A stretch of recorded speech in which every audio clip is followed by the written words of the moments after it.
High fidelity. What would be your top 10 for maybe? Top 10 for when? Let's say 90s. 90s, oh man. I hate lists. As in, like, I'm very much a mentalist.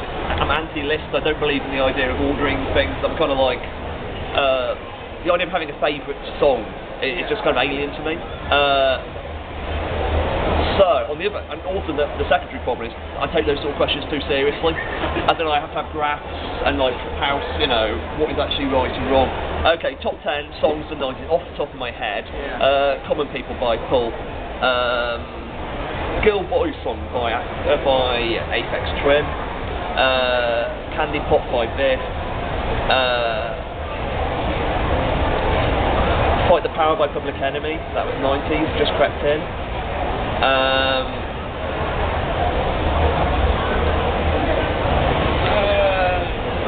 Mogwai Fear Satan,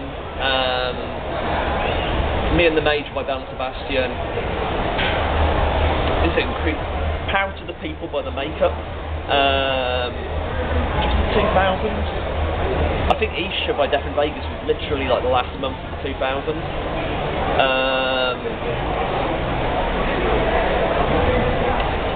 Ooh, Just a Little Bit by Gina G. I'm running out of time. I can't even think of songs now. Kaniki, I Would Fix You. Oh. I like put myself to work. I mean, ask you the most difficult question you probably would add here. So, tell us, what is the future of comics? Do you prefer print or online? I don't think it's either or. You know, the future of comics is a mix. The future of comics is a form of human expression, and that can be anything. You know, it's just pictures in order to tell a story. And you know, and even if if there was nuclear war, people would still be doing comics in a kind of way, and they'll be doing it on walls or bits of human flesh in tattoos. You know, this is about the way that humans have been telling stories for millions and millions of years. If you're talking about the industry, and the industry is I think it's very important to get the idea of comics as art and comics as industry is separate in your head. Industry is a way of monetising a form of human expression, which that sounds like a bad thing, but I mean that in a purely like objective way. The future of comics is well, I'm not stupid enough to make any predictions, but it's a complicated. You can definitely see one part of the future where periodical comics are cheap, very very cheap. The idea, or even free. The webcomic model works well, and the webcomic. You can do it by the merchandising if you want. I've got several people who do that. And the flip is the webcomic print model. I mean, Warren Ellis is a friend of mine, and Freak Angels works really, really, really well for him. That's like, as far as I'm aware, that's the best-selling Avatar trade. And there's no reason to give it away all for any profits on the back end.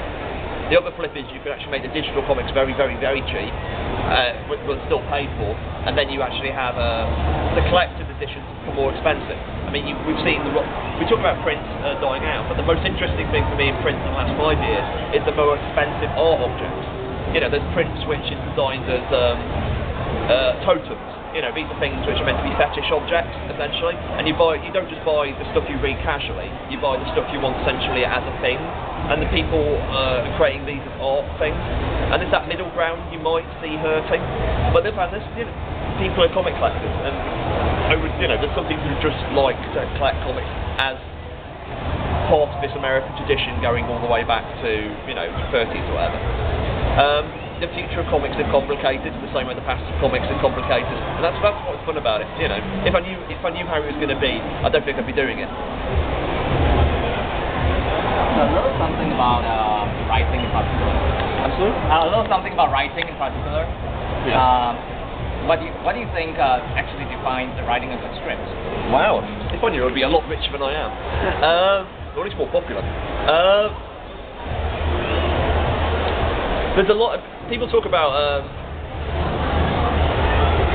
when I actually speak to people about how art works or how to write, or especially thing with comics. In fact, this applies to art generally, but I think it especially applies to comics. And every single writer I know writes comic scripts differently. I mean, an Alan Moore script is like a novel,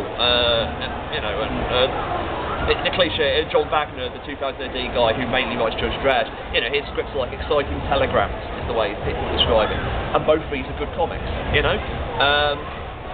So the lesson I take from that is whatever works, works. It's gonna the only thing you can really judge a comic by is whether it has created a good comic at the end of it. And whatever route you've taken, like some people write these very impressionistic letters, you know,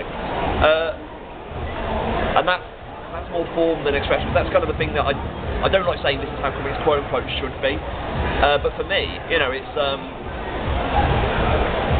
generally if I'm crying when I'm writing something, that's normally a good sign. You know, I can sort of, you know, and I'm a big girl's blouse, to quote the traditional line. But you know, if I'm emotionally moved by it, and it doesn't sit dead on the page, that's when you kind of know it's worked. And how do you create that kind of stuff? You just dig, you know. And people say, oh, you don't. In some way, the audience is always you. In that you try like, do I give a toss about this? If I'm not interested in this, why on earth would anyone else be? I'm sort of like, okay, I mentioned Warren before, but Warren's an interesting example of somebody who doesn't have an enormous love for the superhero genre. But anyway, he talks extensively about this, but he's still done some of the best superhero comics of all time.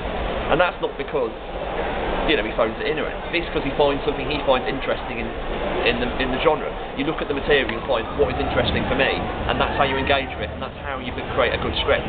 You know, yeah, you've just got to give a toss.